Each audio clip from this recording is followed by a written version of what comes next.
This is Cast of Wonders, the young adult fiction podcast featuring stories of the fantastic. Welcome. Episode 486. I'm Catherine Inskip, your editor and host. Our story for today is 8 Arms to Hold You by Angela Teagardner, a Cast of Wonders original. As a child, Angela Teagardner spent her free time scrawling fairy tales into notebooks and often dismayed busy English teachers with stories that went dozens of pages beyond the assignment. She honed her craft writing fan fiction and now writes professionally. Her work can be found at Flash Fiction Online, Daily Science Fiction, Short Edition and elsewhere. She lives in Ohio with her husband, daughter, a very entitled tabby cat, and 2 boisterous kittens. This story is narrated by Barry Deutsch. Cartoonist Barry Deutsch lives in Portland, Oregon, in a bright blue house with bubblegum pink trim.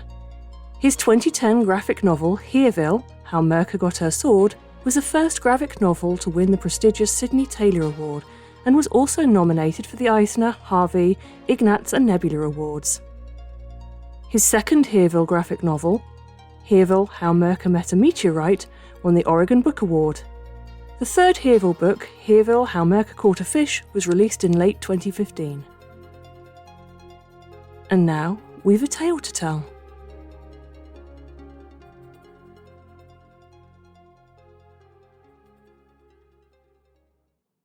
Eight Arms to Hold You by Angela Teagardner.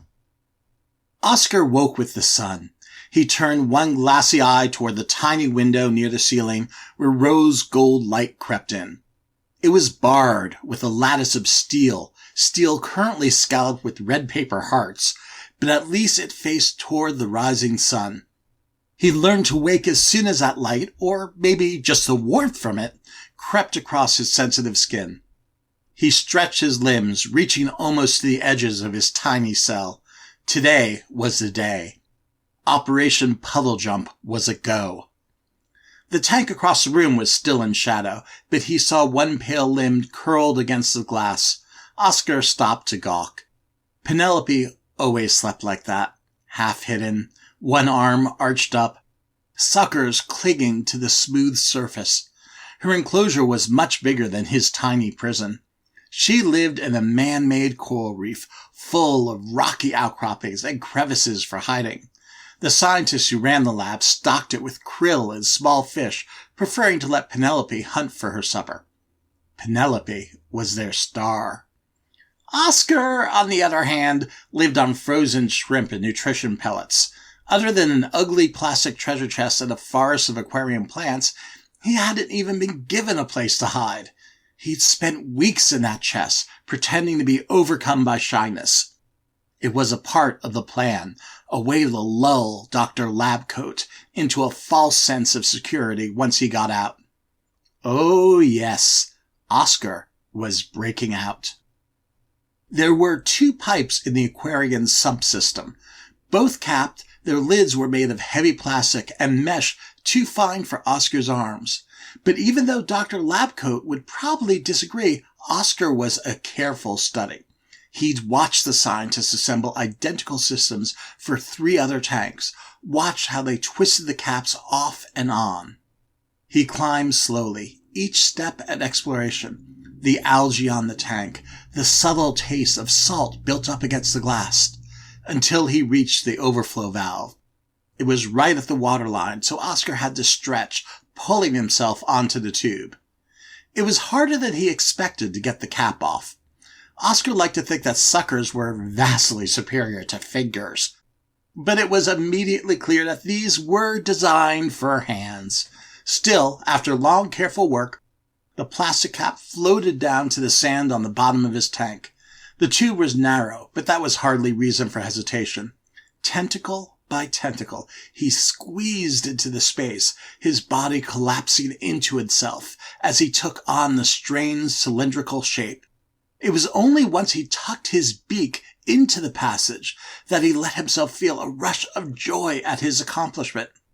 Then, each sucker tentacle reaching and collapsing in turn, and he moved like a glob of ocean slime into the overflow well. From there, it was just a short climb and tumble down to the tile floor. Easy peasy.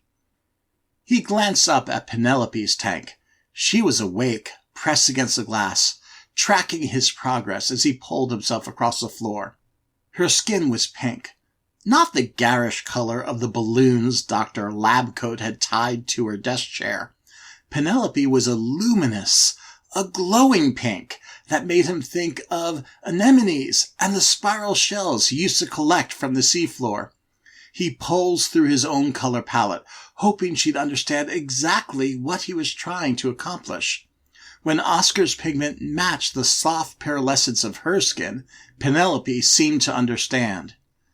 She blinked, brightening like an incandescent bulb before dimming back to that beautiful pink, then retreated into the darkness between the rocks. Even that last tentacle, usually so tantalizingly displayed against the glass, vanished into shadow. Brains and beauty. The quality of the light in the room shifted, reminding Oscar that he was running out of time. He hurried to the counter against the wall, stretched an arm up to loop it through the drawer pull. Climbing the cabinet was harder than he had expected, his drawing tentacles losing some of their grip. The metal surface was cold and unpleasant, and his skin felt tight. He thought about Penelope, who was regularly lifted from her tank, rewarded for performing complicated tasks. Dr. Labcoat misted her with seawater when she was out there, making sure her skin stayed slick and comfortable. Oscar looked for the purple spray bottle, but he couldn't find it. Just a slight pooling of water beneath the sink's faucet. It had a sharp metallic tang and offered his probing tentacle little lubrication and even less relief. No matter. Uncomfortable as he was, Oscar had to focus on the next step in his plan. It was the hardest part and the one that mattered most. It wouldn't be enough to look like Penelope. He had to act like her too. He had to be caught in a uniquely Penelopean act that would impress the scientists into reacting without thinking. And there was one thing that made Penelope world famous. He slithered across the counter to the coffee maker, reciting the sequence he'd observed a dozen times already. Switch. Coffee. Water. One tentacle found the red switch on the back of the device, as another curled around the crinkly bag. It wasn't easy pouring the coffee into the filter. It ended up everywhere, even absorbing into his skin with an unexpected jolt. But he managed to get most of the dark rounds into the basket. The water was easier. The measuring cup had a handle and a spout, and the faucet's lever was simple enough. Once the cup was full, Oscar deftly used 5 of his limbs to lift it and tip it into the back of the machine, barely spilling a drop. Brown water filled the glass pot below, hot and pungent. While waiting, Oscar gathered the rest of his tools: sugar, powdered creamer, a spoon from the drawer, and the mug shaped like a blue octopus, its handle a sculpted tentacle. Where was Dr. Labcoat? What was keeping her? His skin was getting drier by the minute, his tentacles growing stiff and painful. He looked across the room at his tank, cool and wet, but so far away. At long last, Oscar heard footsteps, and the soft voice of Dr. Labcoat as she spoke to someone beyond the door. He carefully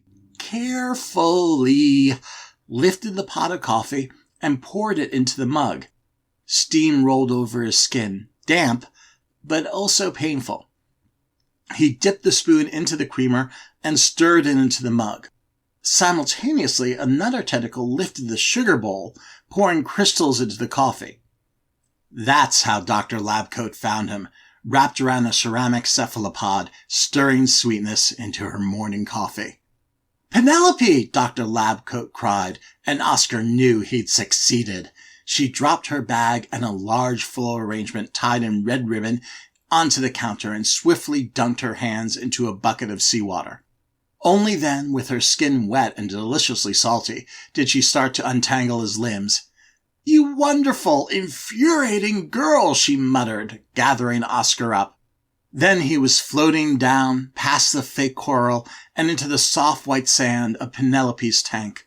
While the scientist busied herself with cleaning the mess of coffee and sugar on the counter, Oscar scuttled into the occupied cave.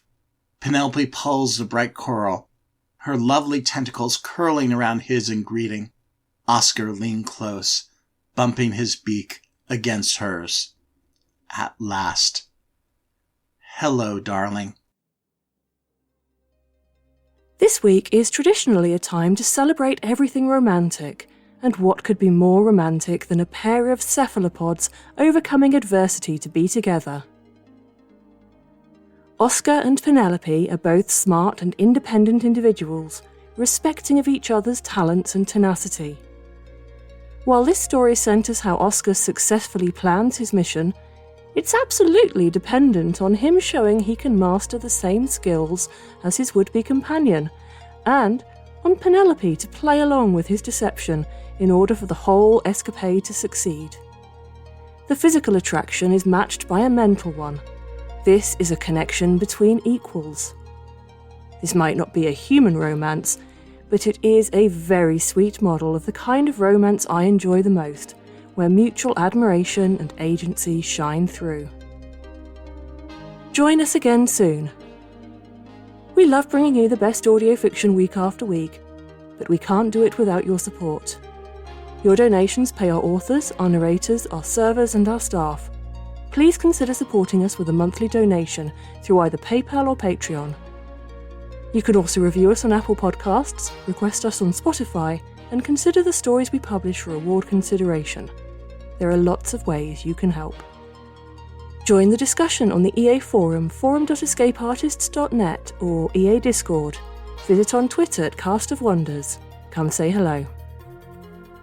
Cast of Wonders is a production of Escape Artists Incorporated and is brought to you by editor Catherine Inskip, assistant editors Andrew K. Ho and Carissa Sluss, editorial assistant Amy Brennan, associate editors Cami Adams, Tanya Adelit, Rianne Bowley, Amy Brennan, Alicia Caparaso, Umera Hussain, Somtoa Heswe, Cup Hakob, Amanda Kong, Ray O, Samuel Poots, Rin Richmond, Emma Smales and Denise Sudell.